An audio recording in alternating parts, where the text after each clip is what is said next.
uma série de elementos e circunstâncias eram responsáveis pelo alto nível de morte e lesões incapacitantes nas trincheiras da Primeira Guerra Mundial.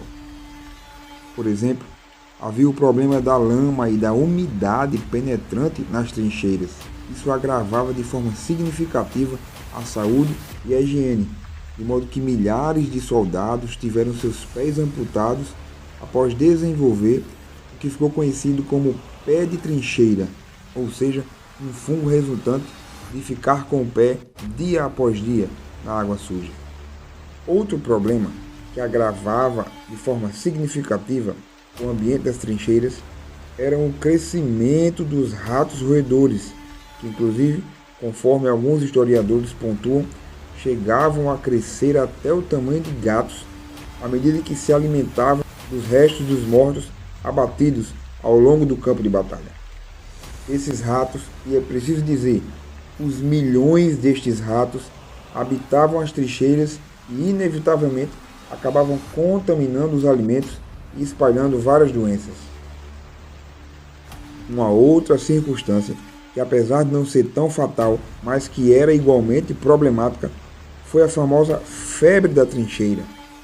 Conforme as fontes nos indicam, apenas os banhos e as trocas de roupas frequentes poderiam minar o poder dessa febre, que por vezes durava até 3 meses, mas o acesso aos banhos e a troca de roupas com frequência, na verdade, era um luxo que só estava acessível aos soldados que estavam fora das trincheiras.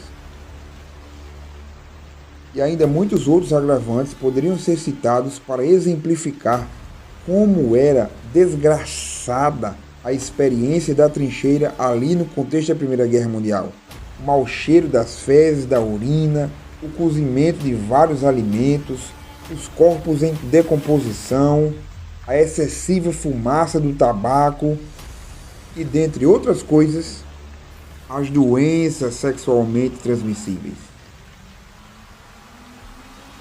As doenças sexuais representavam um dos maiores problemas à saúde dos homens que estavam envolvidos ali no contexto da Guerra das Trincheiras.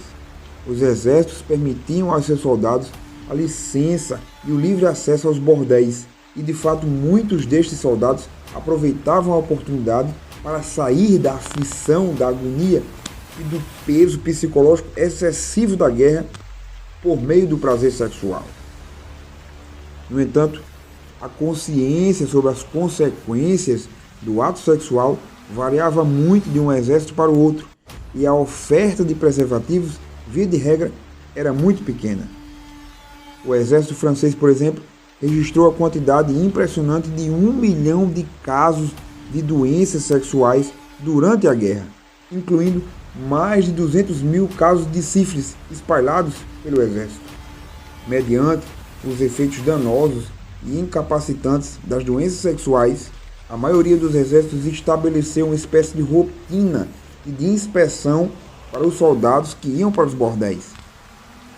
Inclusive, militares que precisavam de hospitalização por causa de doenças sexualmente transmissíveis costumavam ser punidos, uma vez que o desenvolvimento do processo punitivo passou a ser necessário como imposição aos soldados para diminuir a frequência aos bordéis. Com certeza, não era fácil inibir a volição sexual em um ambiente tão hostil como o campo de batalha.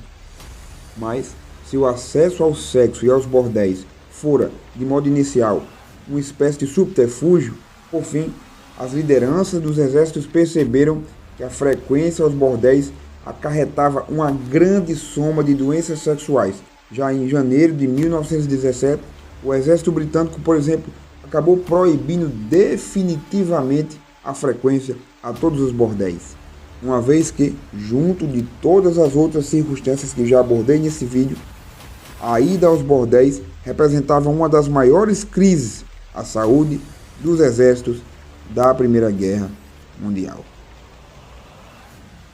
E se você gostou desse vídeo, deixa aqui o seu comentário, seu like, compartilhe com mais alguém que gosta de história ou que gosta da história da Primeira Guerra Mundial.